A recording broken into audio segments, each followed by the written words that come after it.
truly my honor to introduce this young man. And before I do, I have an interesting bio that he sent me.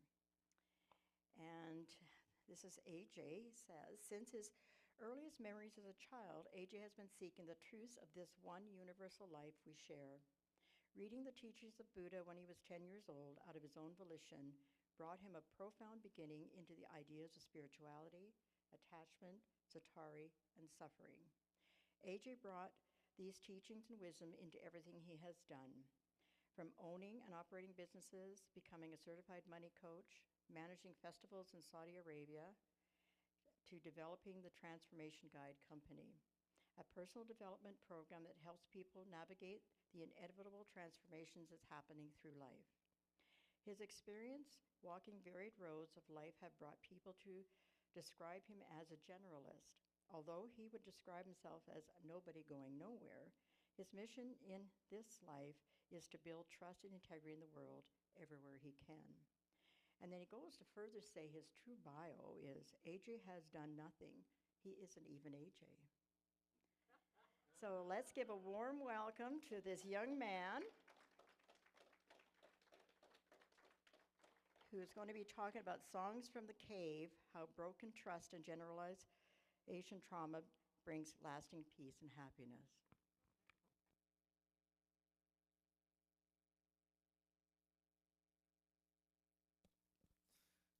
This thing on, Russ?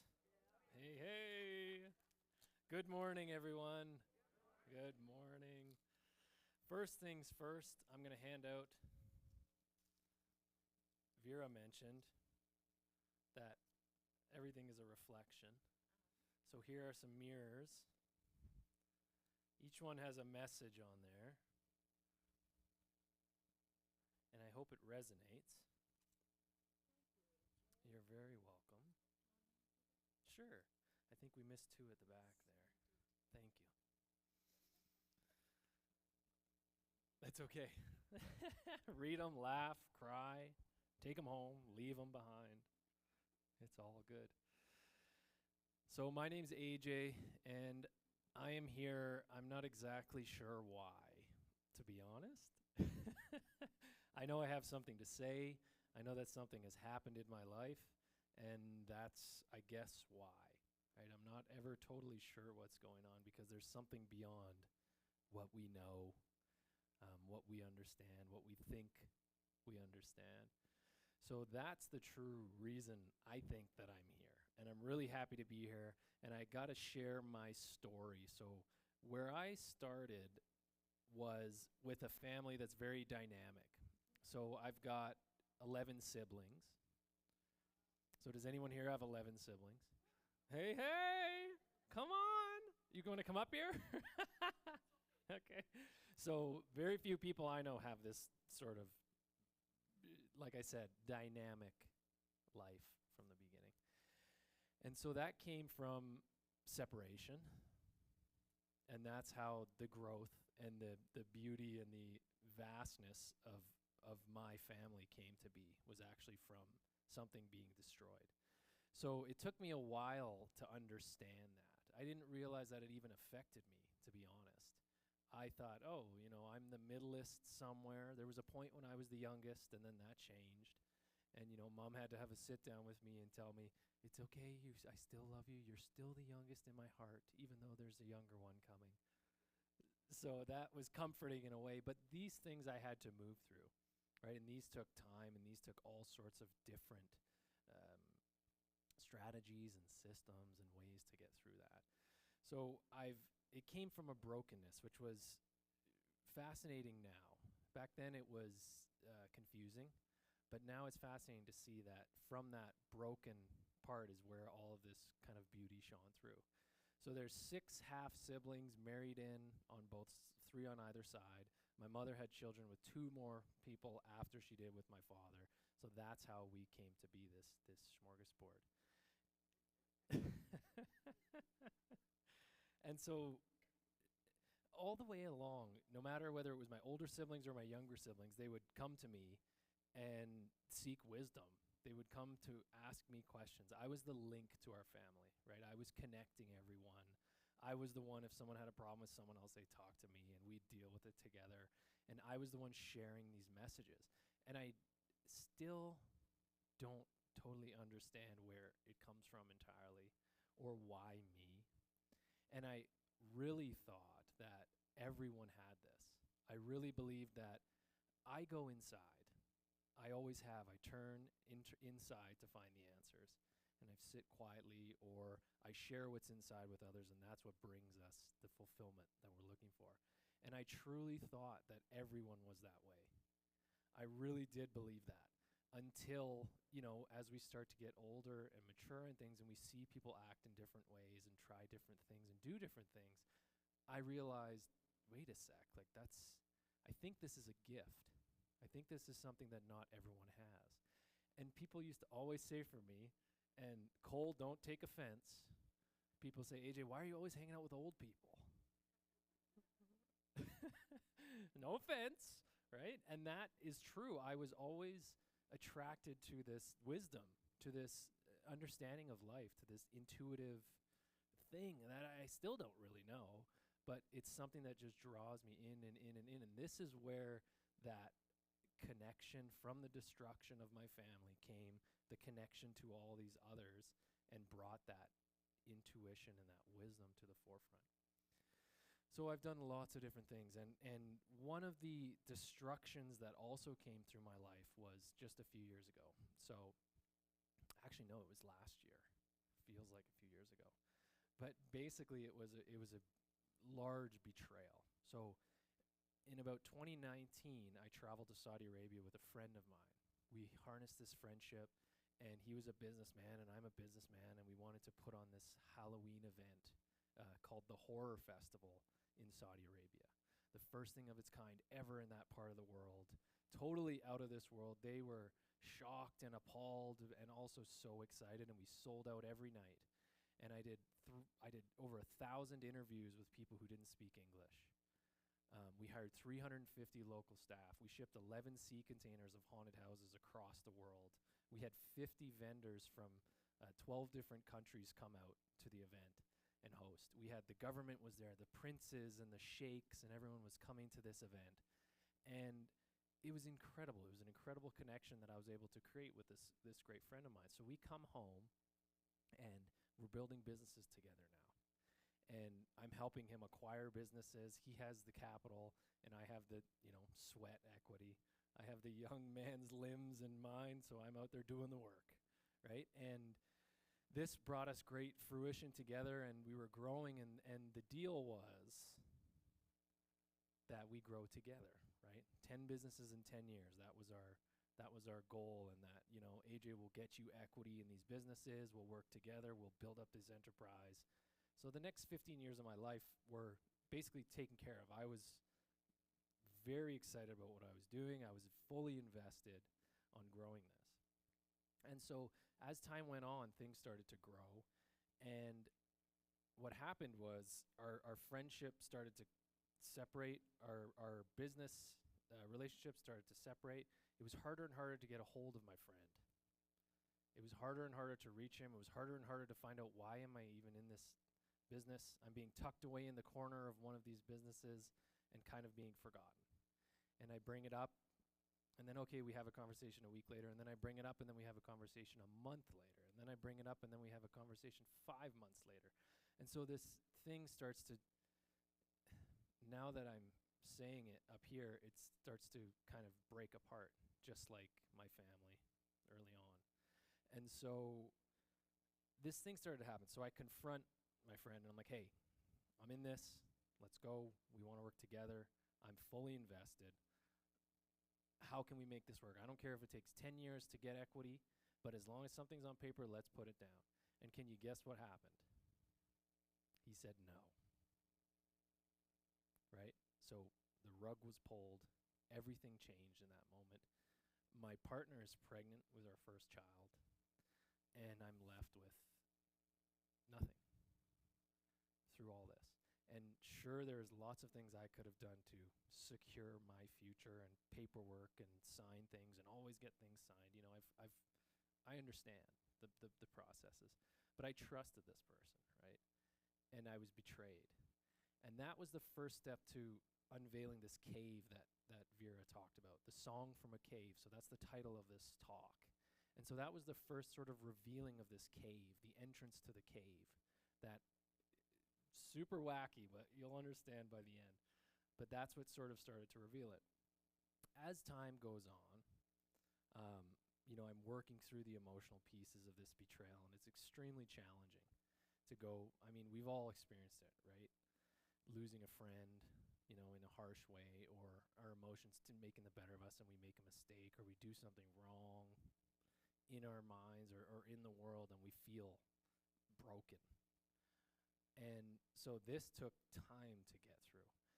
And the next piece that sort of revealed the entrance to this cave was something that I never knew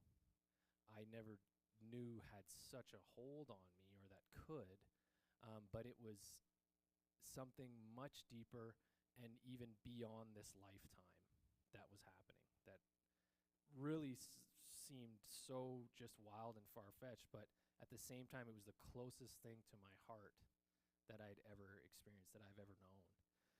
And so through this betrayal and this revealing of the entrance of the cave, there was something playing inside, and there was a song. There was a song playing inside, and it wasn't necessarily a sound. I use the word song because you'll understand why in a minute, but it wasn't really a sound. It wasn't the sort of song you hear. It was a feeling, but it was a feeling reverberating throughout this cave. And I would wake up every morning for 30-some years of my life, and this cave would be there, right here, in the middle of my chest. And I knew it better than I knew my brother. I knew it better than I knew my mother. It was the closest thing to me, closer than any relationship I've ever had. And it was this cave that sat there every morning of every day. And I have to push through that every single day. And through this betrayal, I started seeing counselors, which one of you know is Doug Craig. He's one that helped me through this transformation more than words can describe. And I've seen therapists, and my partner and I've been to relationship counselors, and I've been to men's groups, and I've been to psychotherapists. I've tried a lot of stuff, coaching, and all of this was bringing this cave into light. That just wild, just totally blew my mind. And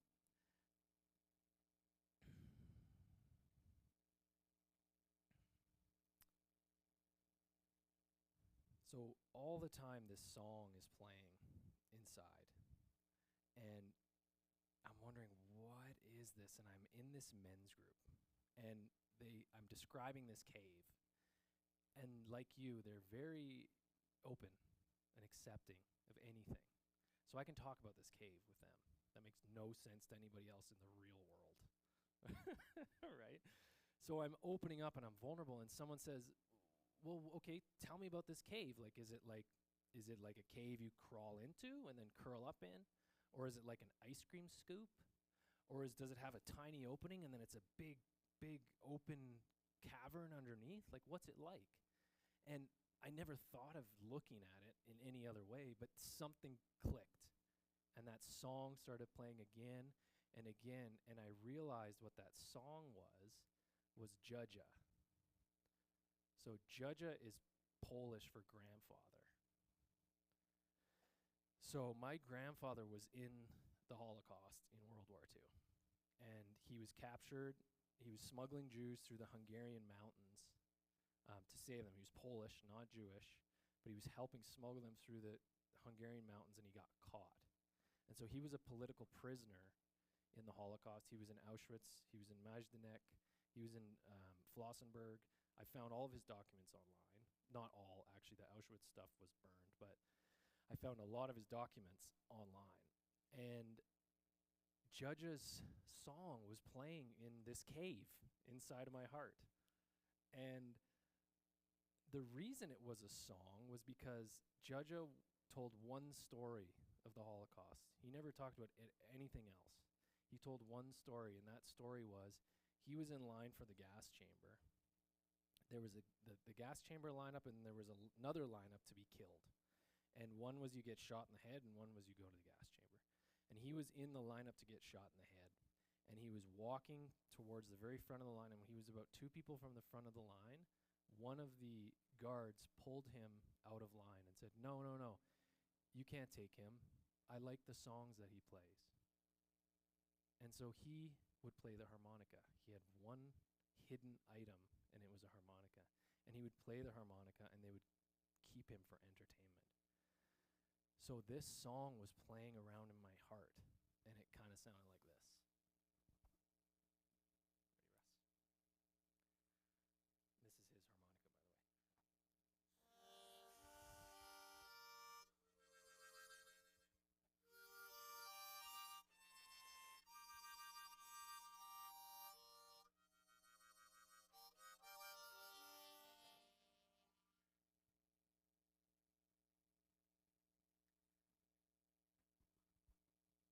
So that song is a song of shame. So that cave was full of shame. And that's what I woke up with every single morning of every day, was the shame that my grandfather carried through the Holocaust from being treated how they were treated. If you know anything, even the slightest bit of history about what happened, which I'm sure most of you do, then you know that it's unfathomable, it's untouchable to know. And that was resonating inside of me every single day of my life. And once I revealed that, and that song could be played, and I could talk about this cave in my heart, my entire life changed. Everything let go. The suffering released, right? The tension, the depression, the suicidal tendencies in my younger life earlier on, everything makes sense and everything disappears and everything transmutes all in the same moment. Breathtaking. So that is how, going back to the beginning, so the brokenness of my family is what brought the beauty, is what brought the connection, is what brought the wisdom and the intuition into play. And that's what happened with my grandfather through me, was that brokenness, that emptiness, that horrible, horrible experience that he went through is what was able to bring me closer to God, closer to Source, is what was able to bring me faith, bring me the courage to be able to come up here and talk about this today. And so I was talking with my dad last night, and we were talking about this. He said, "Wow, you're going to go tell this story? Like, you're going to go do a speech in front of people?" And I'm like, "Yeah." And he's like, "Man, like, how have you prepared?" And I'm like, "I've been preparing my entire life. Like, I know this story. I don't need to write it down." You know, it happened. I went through it. So I have studied public speaking for 15 years and written and done Toastmasters in 3 different countries and all this stuff. And I'm always writing and building these beautiful, 3 topics, and there's an intro and a conclusion and all this. But for this, for some reason, I am not able to write it down. It comes. And on the way here, I was stressing a little bit, not too much, but a little bit. And I was driving, and the weather was terrible, and I was trying to formulate, how am I going to tell the story? Like, how am I going to do the intro, right? How am I going to hook these guys right off the bat? And then what are my 3 points in the middle? And how's it all going to come together? And how am I going to conclude? And as I'm thinking this, the weather comes in, the hail starts hammering. I can't focus on anything but the road. There's trucks, right? God's telling me, "No, dude, too bad. You got to trust. You got to have faith in this." Believe, tell your story the way it's being told in the moment. And that is another piece of this that I was not expecting, that I could not ever predict, like all of this. You know, try telling, I'm sure we all have, there's a reason we're all in this room, because we've probably tried telling stories like this of our transformations to others, and they say, "What the is wrong with you? You're insane." And the truth is, I mean, No, we are just closer to that life, to that brokenness, to that duality of what's wrong is actually what's right. You know, what's broken is actually what's fixed, or what's fixing. What's breaking is actually what's fixing. And so that's how generational trauma and betrayal has brought lasting fulfillment and happiness in my life. The dualities are at play, and they're happening each moment. They're happening right now. So let's embrace them. Last thing, I have this poem that I wrote at 3 a.m. I don't know if it's a poem, but I wrote this at 3 a.m. a few nights ago when that shame came up again. And it came up and something different happened. So it was a whole new life, a rebirth. And so here's how it goes. Create and liberate, intend and transcend. That shame arrived, and what happened was fascinating. I was able to play with it, treat it as an old friend. It bounced around inside of me like a ball in Pong, and rather than attach to the lack, the fear, shame, familiarity, the past, doubt, brokenness, and the old ideas, I was able to see it for a brighter part of what it really was. A teaching, a method, a tool to learn and work with, to build the foundation of who I really am, what the world is, and our part in it. It is a strengthening of a foundation of integrity, knowing now this shame is not from me, but for me. This feeling, intuition, this deep, deep connection in knowing thyself is its own understanding and has its own power. Create and liberate, intend and transcend. Thank you so much. Judge is here somewhere singing his song. Happy to be here. Thanks for listening.